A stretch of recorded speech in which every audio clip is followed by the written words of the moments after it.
Hi guys, you are watching pharmacist Tayyab official YouTube channel and I am pharmacist Tayyab. तो आप देख रहे हैं जी series for second semester of doctor pharmacy introduction lecture. जैसे आपने देख चुके हैं और उसको बहुत ज्यादा आपने पसंद किया और आपने कहा कि सर जल्दी से ये सारी सीरीज अपलोड कर दें, तो आज स्टार्ट होने जा रही है जी introduction to blood and its component. इसके अंदर हम ब्लड की कंपोजिशन पढ़ेंगे, प्लाज्मा वर्सेस फॉर्म्ड एलिमेंट पढ़ेंगे और फंक्शन ऑफ ब्लड। ये तीन मेन टॉपिक्स पे हम रोशनी डालेंगे। तो मैंने लेक्चर नंबर 1 का नाम दिया है। ये पूरे सिलेबस को आपको डिवाइड कर दिया है। मैंने आपके सामने छोटा सा क्लिप चला रहा हूँ। टोटल 6 जो है आपके चैप्टर्स हैं और उनको 30 लेक्चर के अंदर डिवाइड किया। इसके अंदर परेशान होने की जरूरत नहीं होती। आप अगर ये सोचे कि इतने ज्यादा इतने लंबे चौड़े लेक्चर्स कैसे करेंगे, तो ये बिल्कुल छोटे और मुख्तसर। इनका मकसद ये है कि कोई भी टॉपिक आपका स्किप ना हो जाए या कोई भी ऐसा ऐसा टॉपिक जो है जिसपे बात करना जरूरी हो और वो स्किप हो जाए। उम्मीद है अभी तक आपने चैनल को सब्सक्राइब कर लिया होगा, वीडियो को लाइक कर दिया होगा और अपने फ्रेंड सर्कल के अंदर जो क्लास का आपका ऑफिशियल व्हाट्सएप या नॉन ऑफिशियल व्हाट्सएप ग्रुप है उसके अंदर शेयर कर दिया जाए। तो आए हम स्टार्ट करते हैं आज लेक्चर नंबर 1 से, introduction to blood and its component. Total ये पहले चैप्टर के 9 लेक्चर्स मैंने डिवाइड किए। चैप्टर की लेंथ होते हैं, अगर चैप्टर बड़ा है तो उसके लेक्चर ज्यादा होंगे, अगर चैप्टर कम है छोटा है तो उसके लेक्चर्स कम। पहले लेक्चर को स्टार्ट करते हैं। आज के लेक्चर पढ़ने के बाद आप किस काबिल हो जाएंगे?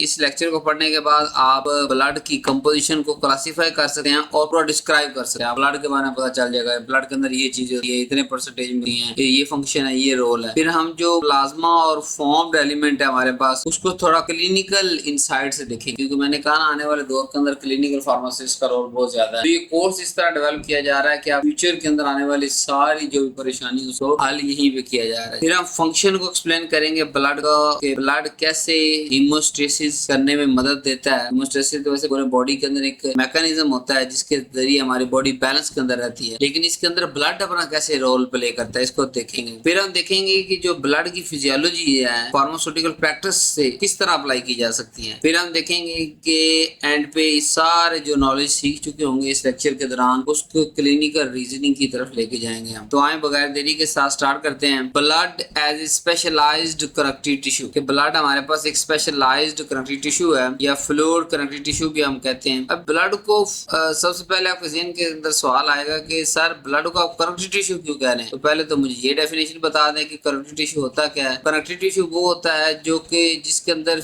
ये वाले फीचर हों कि वो कुछ ना कुछ कनेक्ट कर रहा हो, वो कुछ ना कुछ सपोर्ट कर रहा हो, वो बाइंड किसी दूसरे टिश्यू के साथ बाइंड कर रहा हो या ऑर्गन के साथ जाके बाइंड कर रहा हो। तो ये सारे जो टिश्यू हैं इनको हम कहते हैं कनेक्टिव टिश्यू। इनके थ्रू चीजें कनेक्ट हो रही हैं, सपोर्ट हो रही हैं, बाइंड हो रही हैं और दूसरे टिश्यू और ऑर्गन जो है वो आपस में इकट्ठे रह रहे हैं। तो क्या ब्लड ये सारे काम करता नहीं है हमारी बॉडी के अंदर? जैसे कि न्यूट्रिएंट्स, ऑक्सीजन, हार्मोन्स, वेट्स, ये सारे के सारे जो मुख्तलिफ ऑर्गन और टिश्यूज हैं उनको इकट्ठा करके या उन तक जो सप्लाई है जैसे न्यूट्रिशन और ऑक्सीजन और हार्मोन की सप्लाई और वेस्टेज वहां से उठा के वापस लेके आना, ये सारा काम ब्लड करता है। कनेक्ट तो कर रहा है पूरी बॉडी को। और अगर हमारे पास ब्लड ही ना हो तो क्या हमारी बॉडी सर्वाइव करेगी? बिल्कुल नहीं। तो ब्लड को आप कनेक्टिव टिश्यू या फ्लूइड कनेक्टिव टिश्यू, यानी ऐसा कनेक्टिव टिश्यू है जो कि फ्लूइड की शक्ल में मौजूद है, composed of cells suspended in the liquid matrix that is called plasma. एक प्लाज्मा होगा, दूसरे ब्लड सेल्स होंगे जो कि मिलके ब्लड को बनाएंगे और इनको ओवरऑल हम फ्लूइड कनेक्टिव टिश्यू कहते हैं, ब्लड कहते हैं। तो इसका जो है होम्योस्टेसिस के अंदर बहुत ही सेंट्रल रोल है। होम्योस्टेसिस क्या होता है कि जैसे अगर हम बात करें कि बॉडी की ability to keep its internal condition stable and balance, कि पूरी बॉडी, हीमोस्टेसिस में पूरी बॉडी की बात कर रहा हूँ कि पूरी बॉडी के अंदर जो हीमोस्टेसिस है वो क्या कर रहा होता है, वो जो है बॉडी की अपनी एबिलिटी वो अपने आप को स्टेबल और बैलेंस कैसे रख सकती है, चाहे बाहर वाली इन्वायरमेंट के अंदर कोई ना कोई तब्दीली आ रही हो। जैसे मिसाल के अंदर बॉडी का हमेशा टेम्परेचर 37 रहना होता है, बाहर सर्दी हो या गर्मी हो। बॉडी की शुगर हमेशा जो है वो नॉर्मल रेंज के अंदर रहनी होती है, चाहे बाहर जो है वो आप खा रहे हो या फास्टिंग पे हो। बॉडी का जो वाटर लेवल है वो किडनी कंट्रोल करता है और जो है वो उसको पता होता है कि कितना यूरिन प्रोड्यूस करना है और कितने बॉडी को कंजर्व करके रखना है। तो ये सारी चीजें ऑटो मोड पे चल रही होती हैं ताकि वो बॉडी को स्टेबल रख सके। तो इस तरह ये हमारे पास जो है सेंट्रल रोल प्ले कर रहा होता है ब्लड हीमोस्टेसिस के अंदर। आगे जाके हम डिटेल से भी देखेंगे हीमोस्टेसिस की कैरेक्टरिस्टिक्स, कि अगर हम ब्लड की बात करें तो सबसे बुनियादी कौन सी वो खसूसियात है जो हमारे माइंड में आना जरूरी होती है। नंबर 1 है जी नॉर्मल वॉल्यूम। मेल के अंदर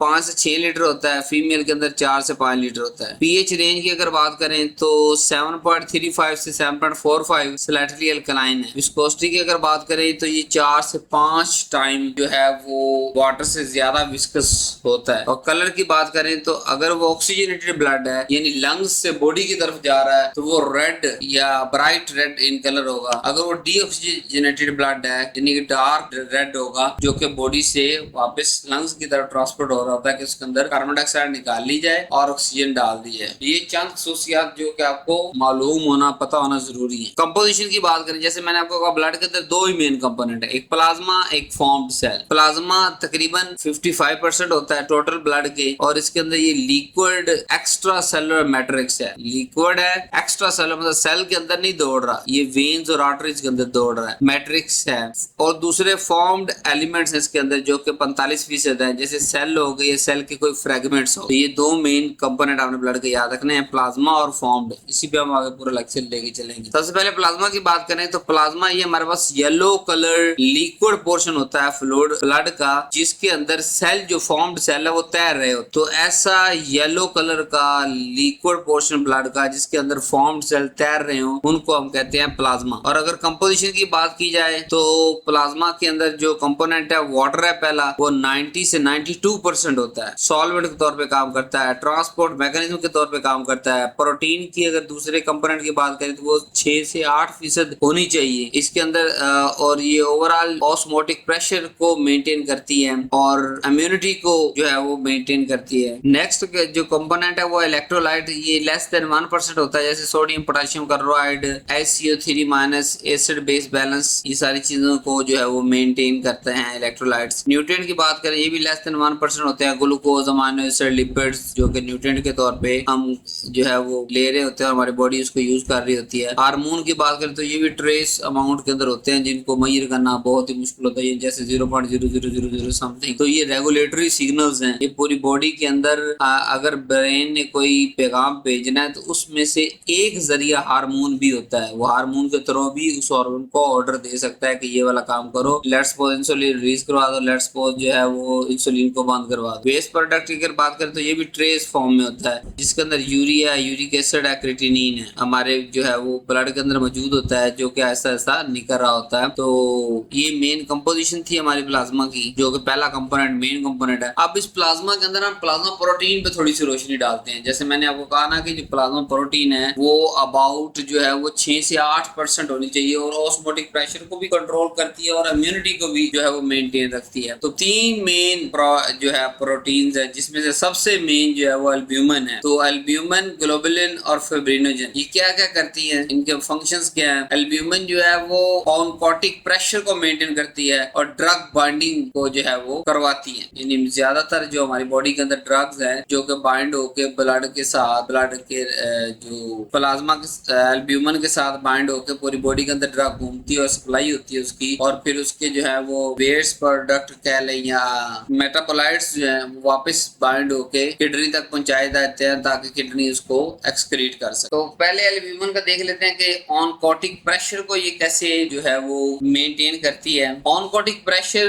का मतलब ये होता है कि pulling of water to world blood vessel. Albumin का काम है कि ये पानी को खींच के रखती है ब्लड की तरफ, ना के जो है वो पानी कहीं और बॉडी के हिस्से के अंदर जमा होना शुरू हो जाए, सेल्स के दरमियान के अंदर जो स्पेस वहां जमा होना शुरू हो जाए। एक्चुअली होता क्या है, हमारी वेन्स के अंदर बहुत माइन्यूट से पोर्स मौजूद होते हैं जहाँ से वाटर और दूसरे न्यूट्रिएंट्स लीक होते रहते हैं और वही लीक होके सेल्स तक पहुंचते हैं और सेल उसको अपनी मर्जी से जितनी जरूरत होती है वो इस्तेमाल कर लेता है। बट अगर यहाँ एल्ब्यूमिन की अगर बात करें तो आप इस तरह समझ लें कि एल्ब्यूमिन खुद तो लीक आउट नहीं हो सकता उन जो हमारे पास स्पेसिफिक पोर्स हैं ब्लड वेसल्स की, बट ये स्पंज का काम करता है, उस सारे वाटर को वापस ड्रेन कर लेता है, जिससे क्या आता है कि ओवरऑल हमारा जो ब्लड ऑनकोटिक प्रेशर है वो मेंटेन रहता है। जो दूसरी मैंने आपको जैसे इसकी मेन फंक्शन पढ़ाया कि ड्रग बाइंडिंग, चाहे वो जो हमने ड्रग ली है उसने जाना है या उसके मेटाबोलाइट ने ब्लड के अंदर ट्रांसपोर्ट होना तो वो एल्ब्यूमिन के साथ साथ बाइंड होगा और मेन प्रोटीन यही है। यही जो है वो, जैसे अगर लीवर की अगर बात करें तो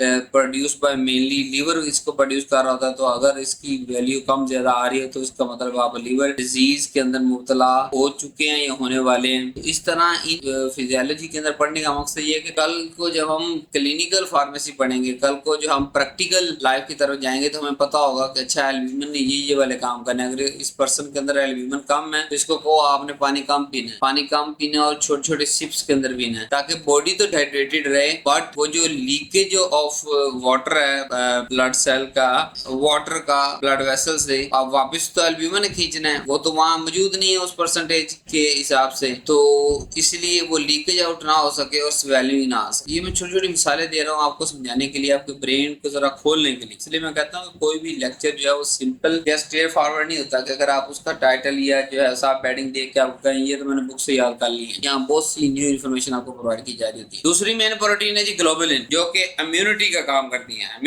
इम्यूनिटी मतलब दिफाओ, हमारी बॉडी पे होने वाला हर अटैक जो वायरल है, जो भी अटैक है हमारी बॉडी पे हो रहा होता है, उसको वो एलर्जी रिएक्शन है, वो ड्रग मीडिएटेड रिएक्शन है, वो कोई सी मेटाबोलाइट की टॉक्सिन है या कोई ओवरडोज ऑफ मेडिसिन की वजह से है, तो जो सबसे पहले इम्यूनिटी या एंटीजन की शक्ल के अंदर है, तो जो सबसे पहले यानी जो उसको कंट्रोल करेगी वो हमारे पास है जी ग्लोबुलिन। इसके अंदर हमारे पास आ जाते हैं immunoglobulin, IgG, IgA, IgM, IgE, IgD, फिर कुछ इंटरफेरॉन आते हैं, फिर कुछ साइटोकाइनेज आते हैं, फिर कंप्लीमेंट प्रोटीन है जो C1 से लेकर C9 तक होती हैं। साइटोकाइन की बात करें तो उसके अंदर इंटरल्यूकिन होते हैं, ट्यूमर नेक्रोसिस फैक्टर्स होते हैं। तो ये हमारे पास कुछ ग्लोबुलिन प्रोटीन्स थी, इम्यूनोग्लोबुलिन, कंप्लीमेंट्री प्रोटीन्स, इंटरफेरॉन्स और साइटोकाइंस, जो कि हमारे पास इम्यूनिटी का काम करती हैं। अब ज्यादातर हम इन्हें एंटीबॉडीज कहते हैं, क्योंकि बाहर से आने वाला जो भी अटैक होता है उसे हम एंटीजन कहते हैं, और उसके साथ जो बाइंड होकर उसको डिस्ट्रॉय करता है वो है एंटीबॉडीज। तीसरी मेन प्रोटीन पूरे प्लाज्मा प्रोटीन के अंदर वो है जी फिब्रिनोजन, जो कि ब्लड क्लॉट करवाती है। एक पूरा मैकेनिज्म है ब्लड क्लॉटिंग का, जिसके थ्रू क्या होता है कि हमारी एक्सेस ब्लीडिंग नहीं होती और इंसान की जान जो है वो बची रह सके। एक्चुअली होता है क्या है कि ये हमारे ब्लड के अंदर मौजूद होती है, अगर कहीं भी कट लगता है ना तो वहां पे ये फिब्रिनोजन जो है फिब्रिन के अंदर कन्वर्ट हो जाती है और वहां जो है वो बना लेती है क्लॉट मैश बनाती है, जिससे क्या होता है कि ये एक जाला नुमा, आप समझ लें क्रिस क्रॉस जाला नुमा चीज बना देती है जख्म के ऊपर, जो भी जैसे स्किन टेयर हो गई है या स्किन की कोई लेयर वहां से हट गई है, तो ताकि जो हमारा बॉडी फ्लूइड है वो वहां से लीक आउट ना हो सके और हम वक्त तौर पे जान बचा सके। इसमें हमारे पास डिफरेंट फिब्रिनोजन, जैसे मैंने आपको बताया कि फिब्रिनोजन ये क्लोटिंग ब्लड क्लोटिंग करवाते हैं, तो इस तरह ब्लड क्लोटिंग फैक्टर्स होते हैं, तकरीबन 13 के करीब जो है वो क्लोटिंग फैक्टर्स मौजूद होते हैं। 1 2 3 4 5 6 की जगह हम बाद में 5A भी यूज कर लेते हैं, यानी उसका नाम रिप्लेस कर दिया, 6 को हमने 5A कह दिया। 7 8 9 10 11 12 13 तक जो है हमारे पास फैक्टर मौजूद होते हैं, जो कि ये सारे का सारा जो है ब्लड क्लोटिंग का मैकेनिज्म करवा रहे होते हैं। आगे जाके बुक के अंदर हम पूरा मैं ब्लड क्लोटिंग का जो है वो प्रोसीजर पढ़ाऊंगा। तो यहाँ सिर्फ मेजर प्लाज्मा प्रोटीन पढ़ाना मकसद था और उनका मेजर जो है वो रोल ऑफ एक्शन या उनका फंक्शन बताना जरूरी। नेक्स्ट अगर हम बात करें प्लाज्मा और सीरम, यानी हमने कहा ना दो मेन चीजों पर मुश्तमिल है ब्लड हमारा, प्लाज्मा और फॉर्म्ड सेल। अब सीरम भी तो मौजूद होता है, सीरम किस हिस्से को कहते हैं और प्लाज्मा किस हिस्से को कहते हैं। अगर उसके अंदर क्लोटिंग फैक्टर मौजूद हैं तो उसको हम प्लाज्मा कह देंगे, और अगर क्लोटिंग फैक्टर मौजूद ना हो तो उसी ब्लड के पोर्शन को हम सीरम कहते हैं। अगर फिब्रिनोजन मौजूद है तो उसको प्लाज्मा कहेंगे, और अगर फिब्रिनोजन मौजूद नहीं है उसमें से निकाल दें, यानी प्लाज्मा में से आप क्लोटिंग फैक्टर निकाल दें, फिब्रिनोजन निकाल दें, तो उसको हम सीरम कह देंगे। डायग्नोस्टिक यूज दोनों का अलग अलग है। ये कोएगुलेशन स्टडी के लिए,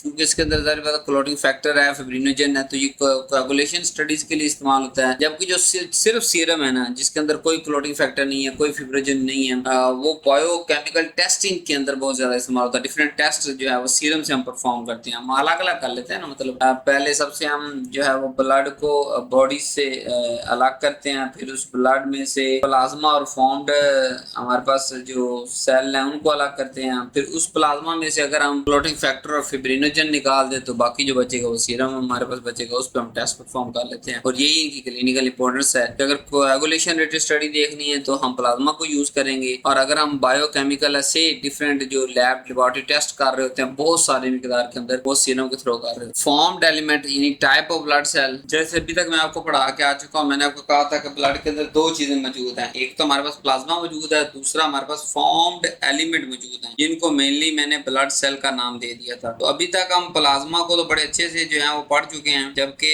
अभी जो हम पढ़ने जा रहे हैं वो हम फॉर्म्ड एलिमेंट को पढ़ेंगे, जिसके अंदर मेनली ब्लड सेल्स होते हैं। तो कौन से मेन टाइप्स हैं जी ब्लड सेल के? पहला हमारे पास आता है red blood cell, white blood cell और प्लेटलेट्स। सेल्स के अलावा प्लेटलेट्स भी हमारे पास मौजूद होते हैं, इसलिए हम इसे फॉर्म्ड एलिमेंट कहते हैं। रेड ब्लड सेल की बात करें तो ये एरिथ्रोसाइट साइंटिफिक जुबान में इसको कहते हैं। टाइप इसकी क्या है? ये पूरे का पूरा सेल है रेड ब्लड सेल, और ऑक्सीजन ट्रांसपोर्ट करता है, यानी कि लंग्स से ऑक्सीजन लेगा और उसको पूरी बॉडी के अंदर सर्कुलेट करेगा, जहां जहां ऑक्सीजन चाहिए होगी वहां वहां इस्तेमाल हो जाएगी। व्हाइट ब्लड सेल की बात करें, साइंटिफिक नेम इसका जी ल्यूकोसाइट्स, और ये भी पूरे का पूरा एक सेल है, और जो है इम्यूनिटी के अंदर व्हाइट ब्लड सेल काम आता है, डिफेंस सेल डिफेंस के अंदर, जैसे भी हम पीछे हम पढ़ के आ चुके हैं। प्लेटलेट्स की अगर बात करें, या जिसका दूसरा नाम है थ्रोम्बोसाइट, ये सेल फ्रेगमेंट्स होते हैं, सेल नहीं होते, सेल के फ्रेगमेंट्स होते हैं, और इनका काम क्या होता है? ये ब्लड क्लोटिंग करवाते हैं। तो यहाँ छोटी सी ब्रेक लेते हैं और आपको बताते हैं कि जैसे कि खुशखबरी के यही जो सेकंड सेमेस्टर आप पढ़ रहे हैं सीरीज, इसकी बुक लिखी जा चुकी है मेरी वेबसाइट, जैसे यूट्यूब का चैनल का नाम है फार्मासिस्ट तैयब ऑफिशियल, इसी तरह वेबसाइट है pharmacisttayyibofficial.com, वहाँ पे ये अवेलेबल है। आप इसकी जो है वो ये व्हाट्सएप नंबर दिया गया है, इस पे रब्ता करके अपनी बुक परचेज कर सकते हैं। और बुक जो है फिलहाल ऑनलाइन फॉर्म के अंदर मौजूद है, कि मतलब आप पहले पेमेंट करेंगे, जितनी भी उसकी नॉमिनल पेमेंट है, पेमेंट करने के बाद जो है ना वो आपका एक अकाउंट बना दिया जाएगा वेबसाइट पे, और उस अकाउंट के अंदर जीमेल की बुनियाद पे आपका अकाउंट बनाया जाएगा, और जो भी जीमेल आपको मोबाइल के अंदर चल रही है, और उसकी बुनियाद पे आपको बुक अलॉट कर दी जाएगी, और उस बुक को आप 24 घंटे एक्सेस कर सकते हैं। आप गार्डन के अंदर हैं, आप किचन के अंदर हैं, आप जो है वो ड्राइंग रूम में हैं, आप कहीं भी हैं, दुनिया किसी कोने में भी हैं, इस वेबसाइट पे जाएं और जो है वो अपने इल्म को रिफ्रेश करें। जैसे बाद दफा हमें ट्रैवलिंग करनी पड़ जाती है पेपर्स के दौरान, तो ऑलरेडी बुक्स आपके फोन के अंदर मौजूद होंगी, आपके पास सिर्फ इंटरनेट एक्सेस होनी चाहिए, मोबाइल होना चाहिए, और वो दोनों चीजें हमारे पास इस जदीद और मॉडर्न वर्ल्ड के अंदर ऑलरेडी मौजूद हैं। इसीलिए बुक को भी जो है वो एडवांस टेक्नोलॉजी के साथ अटैच कर दिया गया है। सो अगर आपको बुक चाहिए तो आप इस व्हाट्सएप नंबर पर रब्ता करें, मज़ीद डिटेल आपको बता दी जाएगी। अब हम जरा डिटेल से देख लेते हैं कि ये जो ब्लड सेल्स हैं, नंबर एक रेड ब्लड सेल है, जिसकी शेप बाइकनकेव डिस्क होती है, इसके अंदर न्यूक्लियस कोई नहीं होता। हम ह्यूमन रेड ब्लड सेल की बात कर रहे हैं, और लाइफ स्पैन कितनी देर तक जिंदा रहता है? 120 दिन तक। और इसके अंदर क्या मौजूद होता है? मेन इंग्रेडिएंट हीमोग्लोबिन मौजूद होता है, जो कि ट्रांसपोर्ट कर रहा होता है ऑक्सीजन और कार्बन डाइऑक्साइड को। ऑक्सीजन को लंग्स से लेता पूरी बॉडी तक पहुंचाता है, और कार्बन डाइऑक्साइड को पूरी बॉडी से लेके लंग्स तक पहुंचाता है। यही इसका फंक्शन है, transport oxygen and carry the carbon dioxide. Clinical correlation की बात करें, अगर रेड ब्लड सेल आपकी बॉडी के अंदर कम हो जाए तो उसका मतलब है अनीमिया, और रेड ब्लड सेल अगर आपकी बॉडी के अंदर हाई हो जाए तो वो है पॉलीसिस्टीमिया। इसके ऊपर भी हम आगे डिटेल से बात करेंगे कि अनीमिया की क्या क्या अलामतें हैं, उसके क्या क्या जो है वो ट्रीटमेंट है, और पॉलीसिस्थीमिया की क्या क्या अलामतें हैं और उसकी क्या क्या। लेकिन बेसिकली यहाँ पे आपने याद रखना है कि अगर रेड ब्लड सेल हमारी बॉडी के अंदर कम हो रहा है तो अनीमिया उसको हम कंसीडर करेंगे, उसका नाम देंगे उस बीमारी को, और अगर हाई हो रहे हैं तो पॉलीसिस्थीमिया का नाम। ये तो नेक्स्ट हम पढ़ते हैं व्हाइट ब्लड सेल के बारे में, कि जो आगे दो मेन टाइप्स पे मुश्तमिल होते हैं, ग्रेन्युलोसाइट और ए ग्रेन्युलोसाइट। ग्रेन्युलोसाइट की अगर बात करें तो ये तीन मेन सेल पे मुश्तमिल होते हैं। पहले हम थोड़ा सा ग्रेन्युलोसाइट और ए ग्रेन्युलोसाइट का डिफरेंस देख लेते हैं। ग्रेन्युलोसाइट हर उस व्हाइट ब्लड सेल को कहेंगे जिसके अंदर विजिबल ग्रेन्यूल्स होंगे उसके साइटोप्लाज्म के अंदर, और अगर साइटोप्लाज्म के अंदर ग्रेन्यूल मौजूद नहीं है तो हम क्या कहेंगे? ए ग्रेन्युलोसाइट। न्यूक्लियस की अगर बात करें तो यहाँ पे जो ग्रेन्युलोसाइट है उसके अंदर न्यूक्लियस सेगमेंटेड होता है। बोन मैरो के अंदर जो है वो व्हाइट ब्लड सेल बन रहे होते हैं। इसमें हमारे पास तीन मिसालें हैं, न्यूट्रोफिल, एसिनोफिल, बेसोफिल। न्यूट्रोफिल की अगर बात करें तो ये बैक्टीरिया डिफेंस के अंदर इस्तेमाल होता है। एसिनोफिल की बात करें तो पैरासाइट एलर्जी के लिए इस्तेमाल होता है, और बेसोफिल की बात करें तो हिस्टामिन रिलीज के लिए यूज होता है। एक ग्रेन्युलोसाइट की बात करें तो जैसे मैंने कहा कि इसके साइटोप्लाज्म के अंदर में कोई विजिबल ग्रेन्यूल नजर नहीं आ रहा होता, और इसका न्यूक्लियस राउंड शेप होता है, किडनी शेप होता है, बट लोब्ड शेप नहीं होता। और ये भी bone marrow plus lymph tissues के अंदर बन रहा होता है। ग्रेन्युलोसाइट सिर्फ बोन मैरो के अंदर बना होता है और एक granulocyte bone marrow plus lymph के अंदर टिश्यूज के अंदर बना होता है। एग्जांपल हमारे पास है लिम्फोसाइट और मोनोसाइट। लिम्फोसाइट ये इम्यूनिटी के लिए एडेप्टिव इम्यूनिटी जो हम बाहर से इंड्यूस करते हैं, जैसे में कोई भी जो है वो एंटीबॉडीज अगर लगा दी जाए तो अगर बाद में जिंदगी के किसी भी हिस्से में अगर एंटीजन पर अटैक करेंगे उस स्पेसिफिक एंटीबॉडीज के, तो वो एंटीबॉडीज ऑलरेडी रेडी होंगी और वो उसको तबाह बर्बाद कर देंगे, तो इम्यूनिटी प्रोड्यूस करवाता है। मोनोसाइट की अगर बात करें, ये जो है वो मैक्रोफेजिस होते हैं, मतलब जो भी फजूल चीज है, डेब्रिस है, उसको अपने अंदर लेके उसको डाइजेस्ट करके बॉडी से बाहर फेंक देते हैं या सेल से बाहर फेंक देते हैं, फिर वो आगे वेस्ट जो है वो ब्लड के जरिए ट्रांसफर हो जाता है और बॉडी से बाहर चला जाता है। तो ये हमारे पास टोटल 5 तरह के वाइट ब्लड सेल थे, जिनको 2 कैटेगरीज ग्रैन्युलोसाइट और एक ग्रैन्युलोसाइट में हमने डिवाइड किया था बेस्ड ऑन द कि उसके साइटोप्लाज्म के अंदर ग्रैन्यूल नजर आ रहा है तो वो ग्रैन्युलोसाइट है और नहीं आ रहा तो एक ग्रैन्युलोसाइट। अब अगर वाइट ब्लड सेल बढ़ जाए तो उसको क्या होगा, उसका मतलब ये है कि हमारी बॉडी अगर हमने रिपोर्ट करवाई CBC complete blood count, CBC report करवाई और अगर उसके अंदर वाइट ब्लड सेल बढ़े हुआ है तो उसका मतलब कोई ना कोई इन्फेक्शन मौजूद है, इन्फ्लेमेशन मौजूद है। और अगर वाइट ब्लड सेल की जो है वो कम हो तो इसका मतलब इम्यूनोसप्रेशन जो है वो हुई हुई हमारी बॉडी के अंदर, कि हमारी बॉडी जो है वो इम्यूनोसप्रेशन का मतलब कि जितनी जल्दी वो इम्यून रिस्पॉन्ड आना चाहिए था उतना नहीं आता, उतनी जल्दी नहीं आता। जैसे कि ये मुख्तलिफ डिजीज की वजह से हो सकता है इम्यूनोसप्रेशन, जैसे कि हमारे पास HIV, कैंसर और शुगर, इन तीनों के अंदर जो है वो इम्यूनोसप्रेस जो है सप्रेस हो चुका होता है। बाज़ दफा मेडिसिन की वजह से भी हम इसको खुद सप्रेस करते हैं, जैसे स्टीरॉइड देते हैं, कीमोथेरेपी देते हैं या ऑर्गन ट्रांसप्लांट के बाद हम भी इसको यूज करते हैं ताकि वाइट ब्लड सेल कम ही रहे, उस नए आने वाली बॉडी को जो है वो पार्ट को छेड़खानी ना कर सके। तो रेड ब्लड सेल हो गया हमारे पास, वाइट ब्लड सेल हो गया। अब तीसरी प्लेटलेट्स की बात करते हैं। ये मेगा कैरियोसाइट से हम ड्राइव करते हैं और इनकी टोटल जो जिंदगी है वो 7 से 10 दिन की होती है। इनका मकसद क्या होता है कि क्लोट फॉर्मेशन को, जैसे मैंने आपको कहा ना कि बॉडी के अंदर कोई भी चोट लग जाए, खून या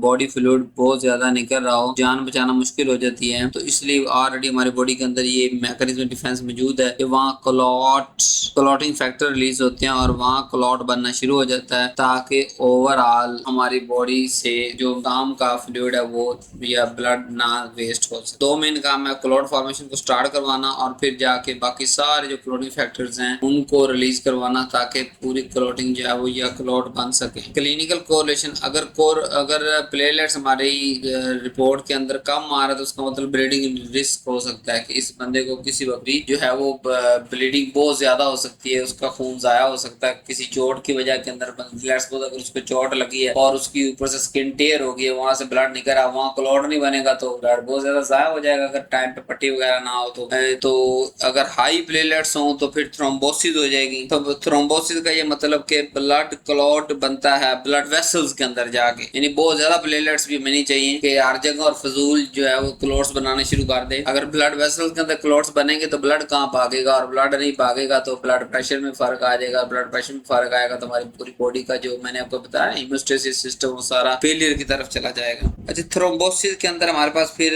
2 मेन टाइप आ जाती हैं, आर्टीरियल थ्रोम्बोसिस और वेनस थ्रोम्बोसिस। आर्टीरियल की अगर बात करें तो ये ब्लॉक करता है ऑक्सीजन, आर्टरीज के अंदर जारी बात होता है तो ये ब्लॉक करता है ऑक्सीजन रिच ब्लड को, जिससे हार्ट अटैक और स्ट्रोक का चांस जो है वो बढ़ जाता है। और वेनस थ्रोम्बोसिस की अगर बात करें तो ये ब्लॉक करता है ब्लड रिटर्निंग टू हार्ट के जो यानी कि हमारा दिल की तरफ वापस आ रहा था ब्लड, उसको जो है वो रोक। इससे होगा क्या कि हमारे टांगों के अंदर बहुत ज्यादा ब्लड रहने शुरू हो जाएगा। नेक्स्ट हमारे पास टर्म है जी हेमेटोक्रिटन, या इसे हम पैक्ड सेल वॉल्यूम भी कहते हैं। एक्चुअली पूरे ब्लड वॉल्यूम में से रेड ब्लड सेल ने कितने % लिए हुए हैं इसको हम कहते हैं हेमेटोक्रिटन। नॉर्मल हमारी बॉडी के अंदर रेड ब्लड सेल 40 से 54 होते हैं मेल के अंदर और 36 से 48 फीमेल के अंदर। क्लिनिकल सिग्निफिकेंस की अगर बात करें, अगर percentage of red blood cell बहुत ज्यादा कम हो जाए तो उसको हम एनीमिया कहते हैं कि खून की कमी हो गई, और अगर ज्यादा हो जाए तो डिहाइड्रेशन की तरफ हम जाते हैं या पॉलीसिस्थीमिया की तरफ जो है वो हम चले जाते हैं। अब फंक्शन की बात कर लेते हैं, क्योंकि मैंने फिजियोलॉजी के अंदर पहले दिन आपको पढ़ाया। फिजियोलॉजी का मतलब ये है कि हम स्ट्रक्चर प्लस फंक्शन पढ़ेंगे। अगर सिर्फ हम स्ट्रक्चर तक रह जाएं और स्ट्रक्चर को इन डिटेल और इन डेप्थ के अंदर चला जाए, वो एनाटॉमी और हिस्टोलॉजी की तरफ हम शिफ्ट हो जाएंगे। लेकिन अगर उसी स्ट्रक्चर को पढ़ते हुए कंपोनेंट्स के जो है सारी परसेंटेज को पढ़ते हुए हम फंक्शन की तरफ शिफ्ट हो जाएं, उसको हम कहेंगे फिजियोलॉजी। हमारा सब्जेक्ट फिजियोलॉजी चल रहा है, तो इसके अंदर अब हम ब्लड को कवर कर चुके हैं। हमने 2 चीजें पढ़ी, प्लाज्मा और फॉर्म सेल, दोनों डिटेल से पढ़ ली है। फंक्शन देखते हैं ब्लड का ओवरऑल। नंबर 1 ट्रांसपोर्ट, क्या क्या चीज जो है ब्लड ट्रांसपोर्ट करता है जी। बहुत सारी चीजें मैं आपको पढ़ा के आ चुका हूँ, जैसे कि ऑक्सीजन ट्रांसपोर्ट करता है, जैसे कार्बन डाइऑक्साइड को ट्रांसपोर्ट करता है, न्यूट्रिएंट्स को ट्रांसपोर्ट करता है, मेडिसिन को ट्रांसपोर्ट करता है, जो मेटाबोलाइट्स होते हैं मेडिसिन के उनको ट्रांसपोर्ट करता है, टॉक्सिन्स को ट्रांसपोर्ट करता है। पूरी बॉडी के अंदर जो है यानी कि किसी भी चीज को अगर पहुंचाना है तो वो उसका जो हमारी पूरी बॉडी का ट्रांसपोर्ट सिस्टम है वो ब्लड है। दूसरा इसका मेन फंक्शन है जी रेगुलेटरी फंक्शन, कि ओवरऑल पूरी बॉडी को रेगुलेट रखता है। तीसरा है हमारे पास प्रोटेक्टिव फंक्शन, कि हमारी बॉडी को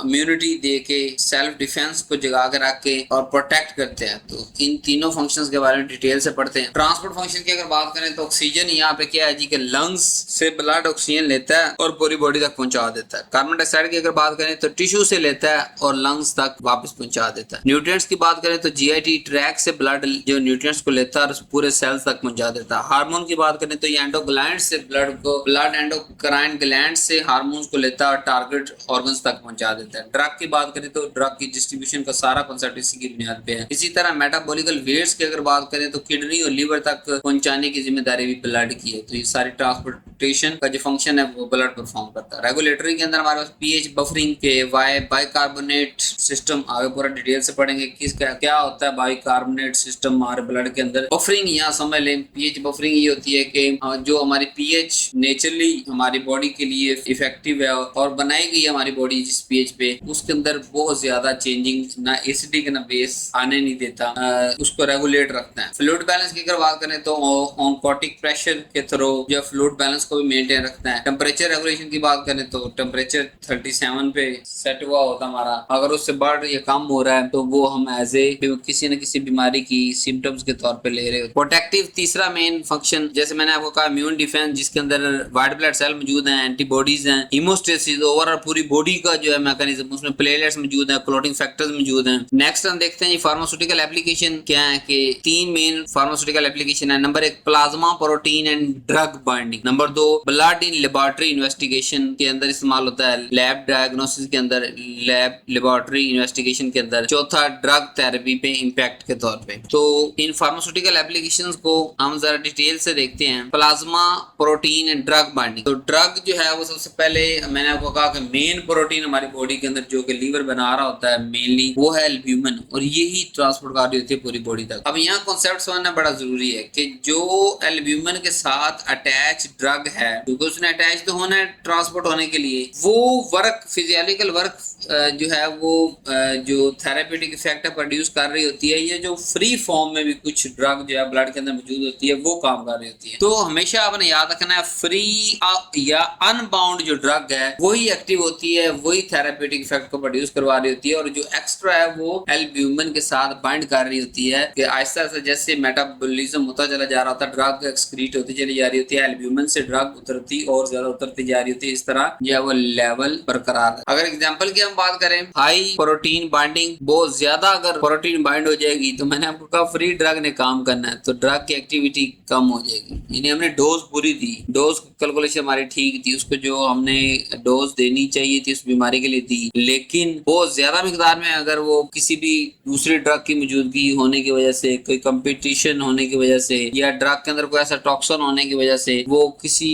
और जो है वो प्रोटीन के साथ बाइंड होगी तो क्या हुआ, ड्रग एक्टिविटी जो है वो ओवरऑल कम हो जाएगी। और अगर लीवर डिजीज की वजह से, जैसे मैंने आपको कहा ना कि लीवर एल्ब्यूमिन को बनाता है और एल्ब्यूमिन ही मेन ट्रांसपोर्ट कर रही होती है, बाकी भी ट्रेस के अंदर मौजूद होती हैं, तो अगर लीवर जो एल्ब्यूमिन है उसकी मिकदार कम हो जाए तब ड्रग की टॉक्सिसिटी हो सकती है। ब्लड इन लेबोरेटरी इन्वेस्टिगेशन की अगर बात करें, सीबीसी कंप्लीट ब्लड काउंट, कि लैब के अंदर कहाँ का ब्लड इस्तेमाल हो सकता है, सीबीसी के अंदर red blood cell, white blood cell, platelets, और इन सब चीजों के बारे में पढ़ के आ चुके हैं कि इनको हम क्यों चेक करते हैं और किस लिए। जैसे रेड ब्लड सेल ज्यादा है तो कम है तो अनीमिया, व्हाइट ब्लड सेल अगर ज्यादा है तो इन्फेक्शन या इन्फ्लेमेशन, प्लेटलेट्स अगर कम है तो क्लॉट नहीं बनेगा। फिर होता है एरिथ्रोसाइट सेडिमेंटेशन रेट यानी ESR, इसको हम जो है वो काउंट करते हैं और इसका पर्पस होता है इन्फ्लेमेशन को चेक करना कि ओवरऑल कितनी को इन्फ्लेमेशन हो चुकी है हमारी बॉडी। प्लाज्मा प्रोटीन को मेजर करने का मकसद ये होता है क्योंकि लीवर इसको बना रहा होता है जैसे कि एल्ब्यूमिन, तो लीवर का फंक्शन चेक करने के लिए और ओवरऑल न्यूट्रिशन की मिकदार चेक करने के लिए कि बॉडी जो है वो प्रॉपर न्यूट्रिशन ले भी रही है या नहीं ले रही। अब ड्रग थेरेपी पे क्या क्या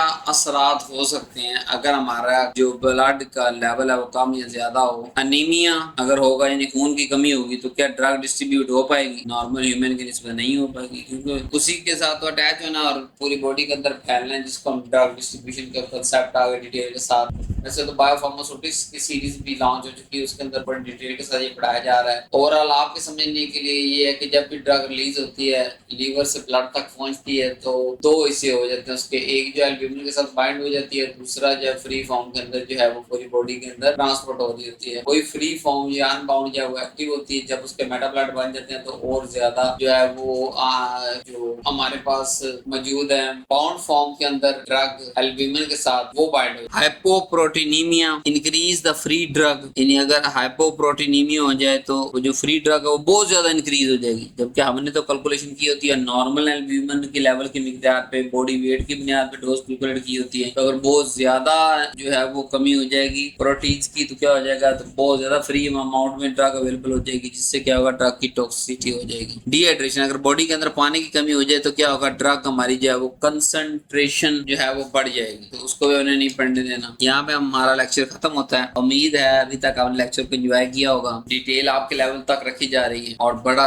वेल एक्सप्लेन किया जा रहा है, और ये भी उम्मीद की जाती है कि आपने वीडियो को लाइक कर दिया होगा, चैनल को सब्सक्राइब कर दिया होगा और वीडियो को अपने फ्रेंड्स के साथ शेयर किया होगा, अपने टीचर्स के साथ शेयर किया होगा, क्योंकि जब तक फार्मेसी कम्युनिटी मिलकर ग्रो नहीं करेगी हमारा ये प्रोफेशन ग्रो नहीं कर सकता। तो हर बंदा जो अपने इंडिविजुअल स्कोप को बढ़ाने के लिए आज से ही मिलके काम करना शुरू करें, एक दूसरे के साथ डाटा शेयरिंग जो है स्टार्ट करें, ताकि कल को हम बहुत ज्यादा मिकदार के अंदर जाके हमारा स्कोप बढ़ सके, जहाँ जिस चीज फील्ड के अंदर हम जो काम करना बाय लीगली हमें अलाउड है वो हम कर सकते। Thank you very much, love you so much. अगले लेक्चर यानी नीचे वाले लेक्चर के अंदर, क्योंकि मेरे हर जो सीरीज है प्ले लिस्ट है उसको कोर्स के तौर पे यूट्यूब रिकमेंड कर रही है, तो नीचे वाले लेक्चर नंबर 2 के अंदर मुलाकात होती है। अल्लाह हाफिज नासिर।